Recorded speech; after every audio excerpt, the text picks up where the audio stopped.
மரியாதைக்குரிய சட்டமன்ற உறுப்பினர் அவர்கள், ஆவின் நிறுவனத்தில் பால் உற்பத்தியாளர்களுக்கு போதுமான அளவில் பால் கொள்முதல் விலை உயர்த்தப்படவில்லை என தெரிவித்துள்ளார். இது குறித்து கீழ்கண்ட விவரங்களை தெரிவிக்க நான் கடமைப்பட்டுள்ளேன்.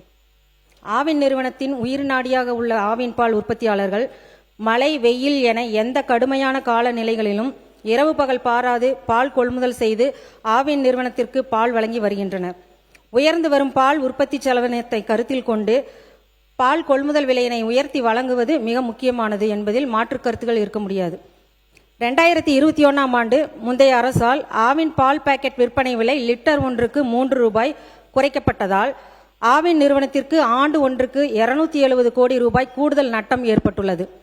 இந்த விலை குறைப்பினால் ஏற்படும் நட்டத்தை ஈடு செய்ய பால் கொள்முதல் மற்றும் விற்பனையை அதிகரிக்க எந்த ஒரு முயற்சிகளும் மற்றும் உரிய நடவடிக்கைகள் எதுவும் மேற்கொள்ளாமல் மெத்தன போக்குடன் செயல்பட்டதனால் பால் பொருட்கள் உற்பத்தியும் விற்பனையும் குறைந்து ஆவின் நிறுவனத்திற்கு மேலும் கூடுதல் நிதிச்சுமை ஏற்பட்டுள்ளது.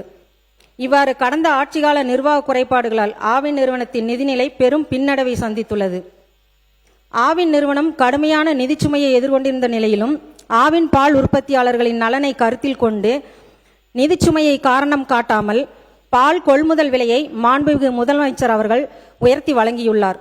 அதன்படி பசும்பால் லிட்டருக்கு 35 இருந்த கொள்முதல் விலையுடன் வழங்கப்பட்ட 3 ஊக்கத்தொகை சேர்த்து 38 இருந்த நிலையில் சங்கங்கள் மூலமாக கொள்முதல் விலை ஒரு ரூபாய் உயர்த்தப்பட்டதுடன் அரசின் ஊக்கத்தொகை 3 ரூபாயிலிருந்து 5 ரூபாயாக உயர்த்தப்பட்டு தற்போது பால் உற்பத்தியாளருக்கு லிட்டர் 41 வழங்கப்படுகிறது. இதனால் அரசுக்கு ஆண்டுக்கு சுமார் 300 கோடி ரூபாய் கூடுதல் செலவு ஏற்படுகிறது. முந்தைய ஆட்சியில் ஆட்சி பொறுப்பேற்ற 2 ஆண்டுகளுக்கு பிறகே பால் கொள்முதல் விலை உயர்த்தப்பட்டது. அதன் பின்னர் கடந்த ஆட்சியில் எந்த விலை உயர்வும் வழங்கப்படாத நிலையில் மாண்புமிகு தமிழக முதல்வர் அவர்கள் ஆட்சி பொறுப்பேற்ற 3 மாதங்களில் பால் உற்பத்தியாளர்களின் நலன் கருதி கொள்முதல் விலையை உயர்த்தி வழங்கியுள்ளார்.